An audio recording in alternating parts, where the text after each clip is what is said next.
This is the Big O Show. This is the Big O Show. This is a story that's kind of ridiculous, and this city would be really stupid if they end up doing this, to be quite honest with you. But Major League Baseball would reportedly waive any relocation fees associated with the move from the Las Vegas area for the Oakland A's. The relocation fees could be as high as $1 billion. The Raiders, by the way, paid $378 million to move from Oakland to Los Angeles in 2020. The team would reportedly seek public funding to build a new stadium in Las Vegas, an issue that could complicate the move there. The team has settled on 2 potential stadium sites in southern Nevada, both on the resort corridor.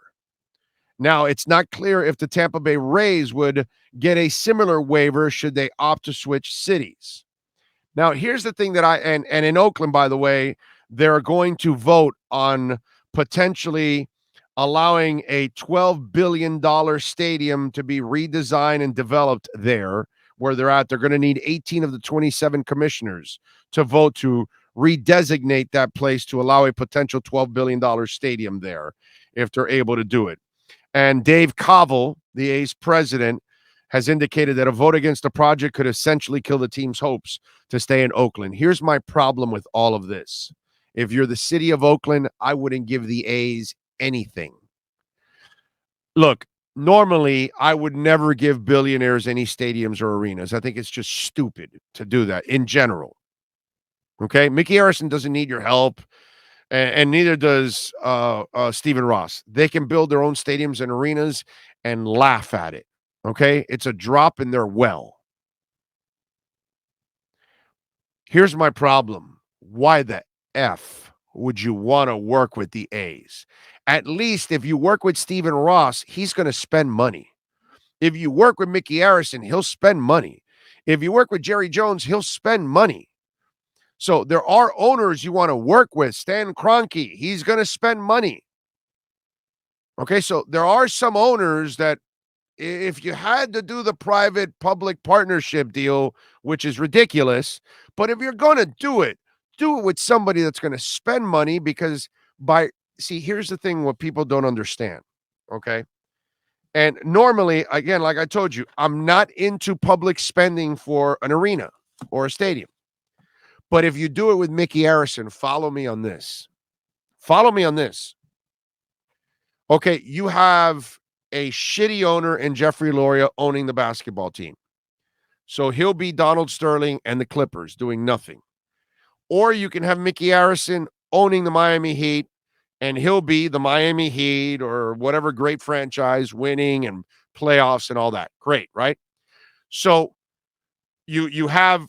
Let's just put Loria in the baseball and keep Mickey in basketball. Let's not even put Loria in basketball. Let's put them in their real natural environments. Nobody goes to Marlins games. Nobody trusts the Marlins. So, because nobody goes to Marlins games and nobody trusts the Marlins, what happens? You have no attendance. So, since you have low attendance, guess what you also have? You have less employees working inside that building. You have less people parking in your parking lots. You have less people selling arepas and hot dogs outside. You have less businesses getting business outside that stadium. Move over to the Heat. The arena's packed. Parking lots are full. Everybody's paying for all those parking lots. Everybody's selling arepas and hot dogs and beer and water outside. Bars are filled all throughout South Florida watching the Miami Heat. People are at home buying the Miami Heat packages. Nobody's buying Marlins packages. Nobody's going to a sports bar to watch the Marlins. The woman selling the arepas is not even making profit. Do you understand what I'm saying now? So when you deal with Mickey Harrison, you will have a Heat store in the Bayside.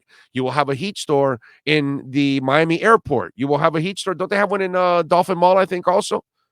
You get what I'm saying? So now you have Heat stores, which that requires employees. Oh, that requires inventory. That requires jobs. You understand? So when you're the Miami Heat and you do a public-private partnership with Mickey Harrison, he's filling his arena and he's filling your sports bars. Wow, what a concept. An owner that is giving back to the community. Yeah, you paid for his arena, but he's also paying you back by creating jobs and opportunities all over the place. So he's reinvesting into the community. But if you make a deal with a Jeffrey Loria, he's not investing jack shit in your community because he's not going to make the Marlins a buzz team. So guys aren't going to say, "Hey, fellas, let's go over to Sports Grill on Bird Road in Doral and Pembroke Pines. Let's go hang out, man, and watch the Marlins game, have some beers and wings." F that, dude. You're not wasting any money to see the Marlins. But you'll waste money to go see the Heat. You'll buy their jerseys. You'll buy the shirts. You'll buy the hats. You'll buy it at this store, that store, the Heat store, everywhere. Creating income, creating jobs, creating value. You'll go to Caneswear and buy it. And I bet you at Caneswear, they sell a lot more Heat gear than they do Marlins gear. Ooh. That's more business for Caneswear. That's why public-private partnership is important at times. If you have the right owner that is going to reinvest, and you have the Golden State Warriors and they're going to win all these titles and they're going to create all kinds of stuff, then, and now all of a sudden you got the Deer Park and you've got the Jurassic Park and you've got all these things that they're doing outside the arena. Does that happen with shitty teams? No. That happens with good teams, good owners that are now creating a packed arena inside and a packed area outside. And guess what's doing outside? A lot of business, a lot of money. People are buying shirts, hats. They're buying beers, water, Coke, whatever. Business, creating all kinds of income. That's what good ownership does for you. So why in the hell would you want to make a deal with the A's? They don't spend.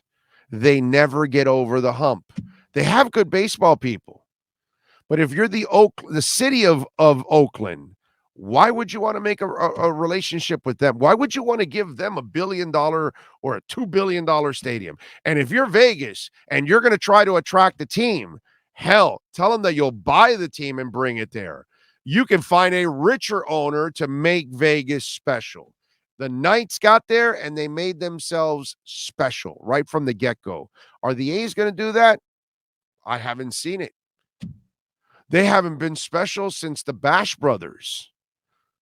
And before that, you have to go to Reggie Jackson.